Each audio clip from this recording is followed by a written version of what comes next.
Hi, this is Tony, the North American distributor of RRD windsurf and stand-up paddleboards.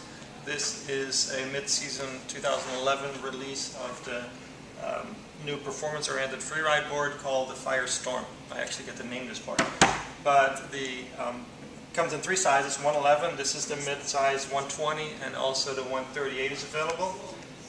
Very much a controllable board, but definitely with an emphasis on performance. It'll have most of the performance of an X-Fire, our dedicated slalom board, but it is significantly more relaxed to sail, so you can stay out the whole afternoon, but at the same time keep up with your buddies that are sailing their dedicated slalom boards. Be much more relaxed, but especially in the jibes you'll have a really easy time. It does not keep the width going back as far as their slalom boards do. It is a really nice jibing board. The volume starts tapering off here as opposed to a slalom board that is a little more blocky there, and the outline, the width forward, so it drives upwind well, it planes up well, but then as it tapers towards the back and gets narrower, the performance is there, but the controllability is there as well. So, and the better, this board gets better and better as the water gets rougher and rougher. 111, 120, and 138, the new RRD Firestorm. Board, the volume distribution, and you can see that you can see the volume here at the rails is much of the volume is in the center of the board, and you can also see how flat, the video will show it, how flat the rocker is.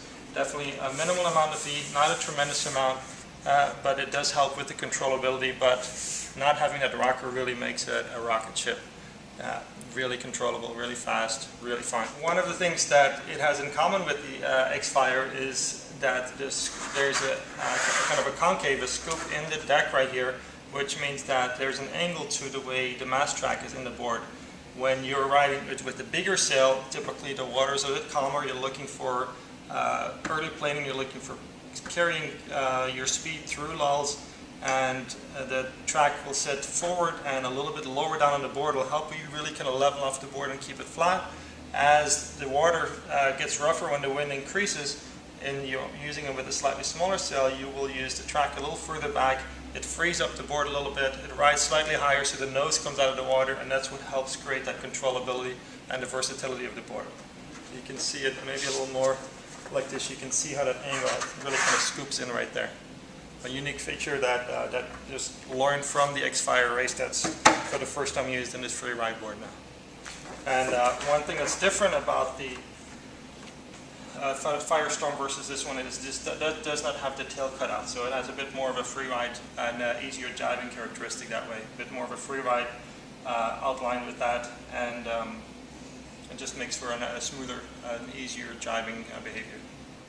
With the power box, as opposed to the X-Fires, which come with the tuttle box, so just one fin, which means that pretty much any freeride fin that you have, you will be able to use in this board. And the wind picks up. It always helps to put a smaller fin with your smaller board, and power box is still the most common fin box out there. And I'm really happy about that. They had the distributors all vote on that, and it was almost unanimous. Just makes it better suited for the recreational sailor, but definitely somebody with high performance in mind. The RRD Firestorm.